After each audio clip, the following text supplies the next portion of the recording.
अस्सलाम वालेकुम। उम्मीद करता हूँ आप सब खैरियत से होंगे।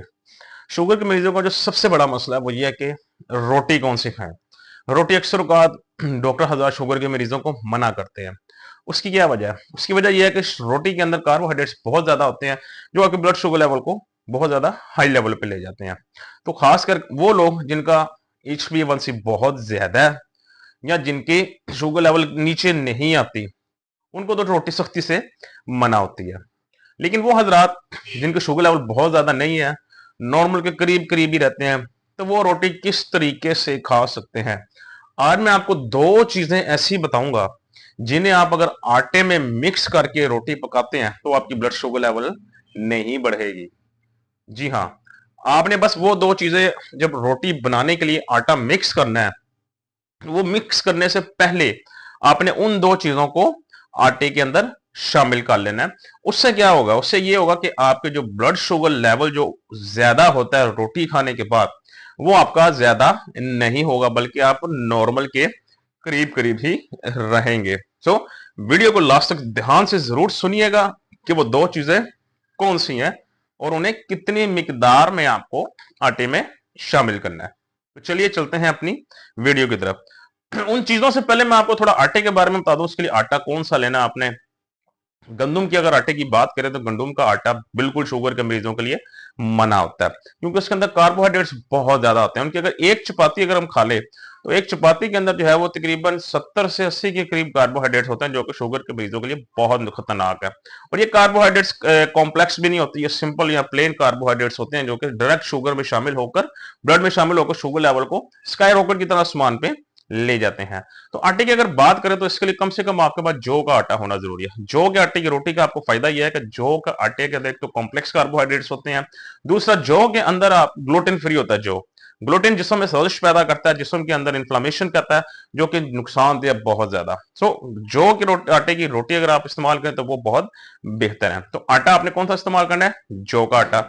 और रोटी कितने ग्राम की लेनी है? 40 से 50 ग्राम से ज्यादा रोटी नहीं होनी चाहिए। एक छोटी सी वेट मेजरमेंट मशीन मिलती है, बहुत सस्ती होती है, डायबिटिक पेशेंट के घर में वो जरूर होनी चाहिए, क्योंकि आपके लिए सबसे जो जरूरी चीज है वो चीजों की मेजरमेंट है, चीजों को मापना। कि चीज खाने से पहले उसकी मेजरमेंट कर लें कि कितनी हमारे लिए सेफ है, ताकि हमारा खाने के बाद शुगर लेवल ना बढ़े। तो मेजरमेंट कर लें। आटा आपके जो है वो रोटी कम से कम 40 से 50 ग्राम की होनी चाहिए। अब आपने जब रोटी बनानी है तो आपने जो है वो थोड़ा सा लेना है आटा।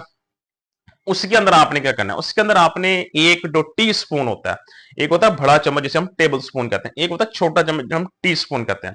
आपने एक टी स्पून उसके अंदर जो है वो जो फ्लैक्स सीड्स होते हैं, आपके अलसी के जो बीज होते हैं, उनका पाउडर डाल देना है। आपने अलसी के बीजों का जो पाउडर है वो आपने उसके अंदर मिक्स कर लेना है। इसका फायदा क्या होगा? अलसी के बीज बहुत हाई होते हैं फाइबर के अंदर। अलसी के बीजों के अंदर फाइबर बहुत ज्यादा हाई वैल्यू में मौजूद होता है। और फाइबर का फायदा क्या होता है? फाइबर जब किसी खाने में शामिल हो जाता है तो वो आपकी ब्लड शुगर लेवल को अचानक से नहीं बढ़ने देता, वो थोड़ा थोड़ा करके उसको खून में शामिल करता है, जिसकी वजह से आपका ब्लड शुगर लेवल अचानक से हाई नहीं आता। तो आपने एक चम्मच, उसके अलावा इसके अंदर वंस अगेन हमारे पास मैग्नीशियम, वाइटामिन, मिनरल्स, प्रोटीन वगैरह बड़ी अच्छी मिकदार में मौजूद होते हैं, आपकी सेहत के लिए बहुत फायदेमंद है। तो इसको बीच में शामिल करने का फायदा ये होगा कि ब्लड शुगर लेवल अचानक से आपका नहीं बढ़ेगा, थोड़ा थोड़ा करके वो खून में शामिल होगी ब्लड शुगर लेवल, जिससे आपका शुगर लेवल खाने के बाद नहीं बढ़ेगा। तो एक टी स्पून, जिसे चाय का चम्मच होता है, टी स्पून को उर्दू में कहते हैं चाय का चम्मच, वो आपने थोड़ा सा वो उसका पाउडर ले लेना अलसी के बीजों का। और एक टी स्पून आप ले लेना है जाइलम हस्क का। जाइलम हस्क हम कहते हैं छिलके को, इसबगोल का छिलका। इसबगोल का छिलके का फायदा क्या है? वंस अगेन इसबगोल का छिलका हमारे जिस्म से अंदर से सफाई करता है, हमारे जिस्म की फाजल मादों को जिस्म में निकाल के बाहर फेंकता है। इसके अलावा रोटी खाने के बाद उसका फायदा क्या होगा? उसको जब रोटी में मिक्स करेंगे तो आपको स्टमक इश्यूज नहीं होंगे, जो कॉन्स्टिपेशन हो जाती है, कब्ज हो जाती है बहुत ज्यादा, वो मामला नहीं होंगे। जो स्टमक पेन होती है अक्सर औकात को, वो नहीं होगी। इसके अलावा वंस अगेन इसके अंदर भी हाई फाइबर होता है बहुत ज्यादा, और हाई फाइबर कंटेंट आपका शुगर लेवल बिल्कुल नहीं बढ़ने देगा। और इंपॉर्टेंट न्यूट्रिएंट्स इसके अंदर होते हैं जो आपके जिस्म के अंदर विटामिन और मिनरल्स की कमी को पूरा करेंगे। तो एक टी स्पून चाय का चम्मच आपने इसको मिक्स कर लेना है। अब आटे के अंदर तीनों चीजें मिक्स कर ली हैं। अब यहां पर मैं एहतियात बताता हूं, चलो लोग गलती जिस करते हैं, लोग अलसी के जो बीज होते हैं उनका पाउडर बनाकर लोगों ने बॉक्स के अंदर डाल के पहले रखा होता है, लेकिन ये गलती बहुत ज्यादा महंगी पड़ती है। उसकी वजह यह है कि उससे फिर जो अलसी के बीज का जो पाउडर है वो 1 से 2 दिन के बाद अपनी अफादियत खत्म कर देता है, खो देता है, जिससे फिर उसका फायदा कोई नहीं रहता। जिस टाइम आपने इसको इस्तेमाल करना है उसी टाइम घर पे थोड़ा सा उसका पाउडर बनाए, हस्बे जरूरत उसको आप इस्तेमाल कर लें। इसको आपने बॉक्स में डाल के नहीं रखना।